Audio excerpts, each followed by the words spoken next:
যদি এমন হয় আমাকে 10 বার হত্যা করা হয়, এরপর আবার 10 বার জীবিত করা হয়, তারপরে ইনশাআল্লাহ প্রতিবার মৃত্যুর আগ দিয়ে হলেও বলে যাব গণতন্ত্র হারাম ছিল, হারাম আছে, কিয়ামত পর্যন্ত হারাম থাকবে। পৃথিবীর সব লোক যদি গণতন্ত্রে গিয়ে জড়ায়া যায়, আমার 14 গোষ্ঠীও যদি গণতন্ত্রের সঙ্গে মিলে যায়, তারপরও গণতন্ত্র হালাল হবে না। যেটা আল্লাহর কোরআন দ্বারা হারাম, যেটা নবীর হাদিস দ্বারা হারাম, সেটা চিরকাল হারামই থাকবে। কেউ গ্রহণ করুক আর না করুক, তারপরও সেটা হারাম হারামই থাকবে। আমি এখন গণতন্ত্রকে হালাল বলবো, যেদিন আমি গণতন্ত্রকে হালাল বলবো সেদিন তো আমার নিজের ঈমানই থাকবে না।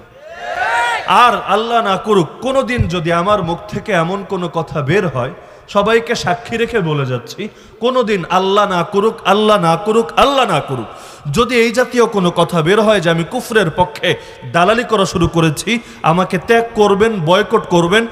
তো গণতন্ত্রের বিরুদ্ধে ছিলাম, এখনো আছি, মৃত্যু পর্যন্ত থাকবো ইনশাআল্লাহ। এমনকি এই কথার কারণে যদি আমাদেরকে মেরে ফেলা হয়, তাও আমরা বরণ করে নিতে রাজি আছি।